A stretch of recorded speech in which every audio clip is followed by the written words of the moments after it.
There is no doubt in the Marvel Cinematic Universe has been incredibly successful and told an incredible overarching linear storyline with fantastic characters and a simply huge plot. Many attribute Marvel's success due to its telling of one incredible linear story, culminating in the two-parter Infinity War and Endgame films, which had all the characters converge to complete this epic universe. Particular praise has been heaped on Kevin Feige, the supposed mastermind behind the MCU, who meticulously planned out every aspect of the MCU before completing the Infinity Saga in 2018 and 2019. Many people, myself included, attribute Kevin Feige's influence as one of the main reasons the MCU has succeeded, and highlights the reasons the DCEU has stumbled into existence. Without a captain leading the ship, there is no direction. This has been very evident with the DCEU and the number of various ideas and dropped story arcs which were never referenced again. Such things as the opened pod in Man of Steel, the Nightmare sequence, Flash time travel, Robin's death, the Joker in general, I'm an idea. Darkseid's existence, Cyborg's origins, Lex Luthor and the Legion of Doom, and Deathstroke. Whilst DC's forgotten story arcs, which they have set up, are more drastic compared to the MCU's, Marvel Studios have had many open story arcs to which they have yet to return to, or have completely forgotten about them. In this video, I'm going to talk through some of these forgotten story arcs and if Marvel was right to drop them. Before I continue this video, please may I ask you subscribe to the channel, and as always please leave a like and a comment on some of the story arcs you would have liked to have seen completed in the Marvel Cinematic Universe.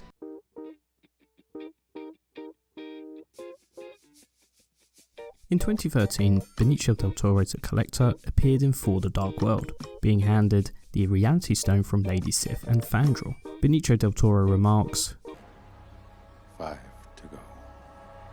hinting clearly to a future story which would see the Collector attempt to collect the Infinity Stones for himself. However, Benicio del Toro has only been in one Marvel film since 2014's Guardians of the Galaxy, which was 2018's Infinity War, in what would be seen as a glorified cameo, in which he has about 15 seconds of screen time and 2 lines of dialogue, and has not been seen since. We only saw the Collector attempt on screen to obtain one Infinity Stone, the Power Stone. What's even stranger, the Collector is not even shown to be really a villain, or shown to have any villainous motivations. Even in Guardians of the Galaxy, he is played off as more of a crazed artifact dealer who just wishes to collect some of the galaxy's strangest and rarest artifacts. There is not even a scene to suggest perhaps the Collector has a more villainous plan ready to pursue after obtaining the Power Stone.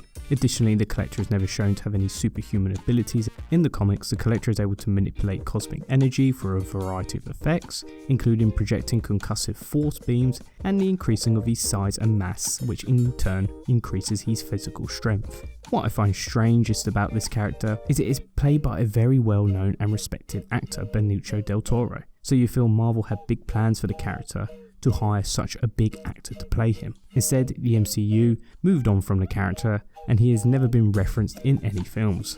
The Collector was just played off as a bit of a lunatic who had no real plans, nor was he ever a real threat, despite the Dark World's ominous mid-credit scene. A real shame we didn't see the Collector, as he has been a mainstay in Marvel Comics for almost 5 decades, and utilising him would have definitely fleshed out the cosmic side of the MCU, and I think there is definitely a story to be told. However, it's not a story which would have been key to the Infinity Saga, so Marvel probably felt if they couldn't do it justice, there was no point adding the story in.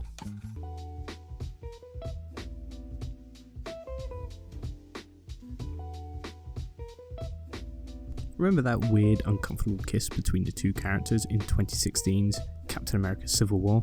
Yeah, I do. The Russos clearly felt Captain America needed a love interest. Seeing that he has only had one, which was Peggy Carter in the first Avenger, since then the Cap has been adjusting to life within the modern day, with no interest in hooking up, instead wishing to serve his country. Most main characters in films have love interests. It's just a normal storytelling device, and the Russos clearly felt it was time for Captain America to have someone close to him in a romantic sense, so Sharon Carter was chosen. However, after the kiss in Civil War, Cap and Sharon Carter never actually speak again on screen, with Sharon Carter never actually appearing in the MCU since 2016 Civil War. Instead, the Russos probably realised the two characters being together was a bit weird, and having Cap return to Peggy in the 1950s was a much better way to end his story, with his one true love. It's a nice arc for Cap to have, although it is a little bit weird to think he hooked up with Peggy's niece. And does that mean he hooked up with his niece? It's all very confusing. Sharon Carter will be returning in Falcon and Winter Soldier, so maybe we will get some answers on her and Cap's romance, although I'm not sure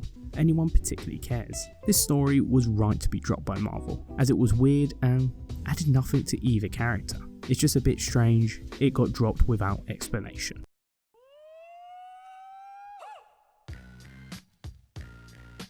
In recent years, the Nova Corps have become a big part of the Marvel Comics universe. With some fantastic titles to read and a plethora of stories to utilise, it seems odd that since the Nova Corps' introduction in 2014's Guardians of the Galaxy, we have never seen this galactic police force return again. Housing the Power Stone, the Nova Corps are never referenced in Guardians of the Galaxy 2 or even shown on screen in Infinity War, with just a faint reference from Thor that Xandar was destroyed a week ago by Thanos, who retrieved the Power Stone. Aside from this brief clip, we don't know what actually happened to the Nova Corps, what kind of state Xandar is left in, and did any Nova Corps members survive Thanos' attack? All these questions are left unanswered, which is very odd considering the Nova Corps played a pretty big role in Guardians of the Galaxy, and had Glenn Close cast as Nova Prime, the leader of the Nova Corps. Generally, the Nova Prime is endowed with superhuman abilities, something we never see. However, Close's casting suggested Marvel had some plans for the Intergalactic Space Force. There are some rumours going around that Marvel are developing a Nova Prime film, which would probably see someone else take the mantle of Nova Prime as they try to rebuild the Corps. Unlike my last two examples, the Nova Corps weren't ever really shown to have a bigger story at play, and were more used to flesh out the cinematic universe, adding more elements to the world these characters inhabited. However, the Corps do seem to be abandoned and an aspect of the universe Marvel don't seem interested in returning to. But who knows, perhaps we will see them in Guardians of the Galaxy 3. I just think it's very odd Marvel set up a galactic police force that have never been seen or referenced again.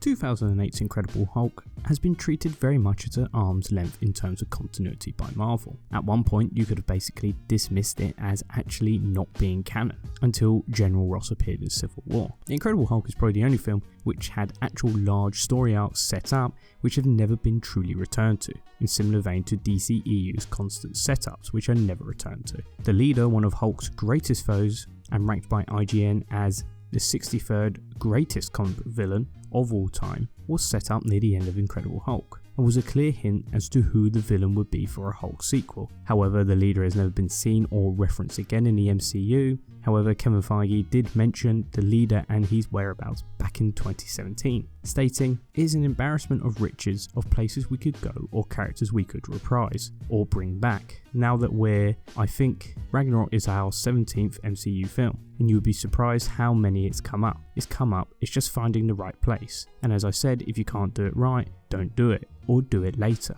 And the notion of, hey, I'm here too, next, is not interesting to us. Abomination is in a prison somewhere too. The Abomination, a character who is Hulk's enemy, possessing basically all his abilities, was one of the very few Marvel villains who was not killed during his first appearance. However, the Abomination has never shown up again. There were rumours he may appear in 2015's Age of Ultron, which never came to fruition, which, whilst it is a shame, the Abomination has never appeared again. This villain isn't the greatest loss and the MCU has moved on. However, the leader could have been a great villain to add to the MCU, one of the very few moments in the MCU history which has never been referenced or any explanation given, despite a retcon in an interview by Feige. This is one of the clearest examples of the MCU not considering something canon or having interest in returning to, perhaps considering it a misstep. However, as Feige says, if you can't tell the story right, don't bother telling it at all.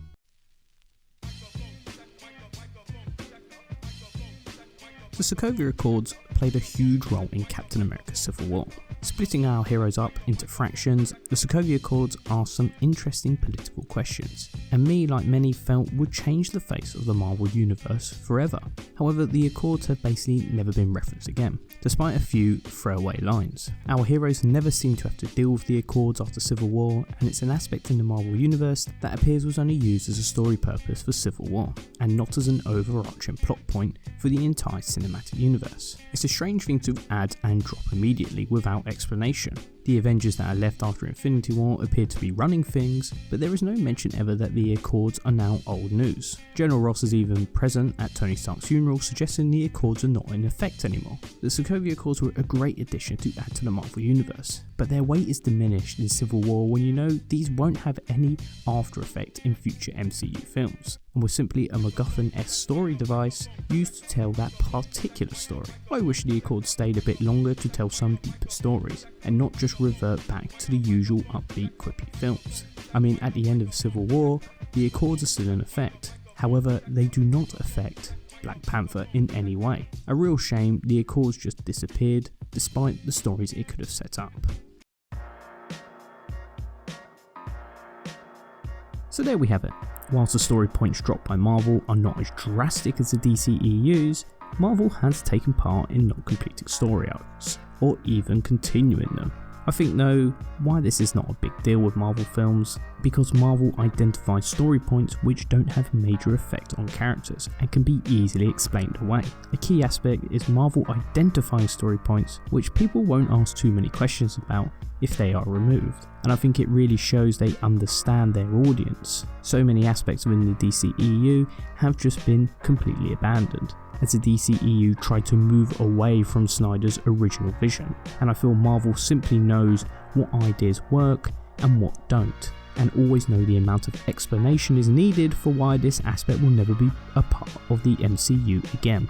And I think that is why Marvel has been so successful, that it knows when is the right time to tell a story, compared when not to. But anyways, there's my video, some of the plot points that have been dropped by the MCU, and I hope you enjoyed this video. Thank you, bye bye.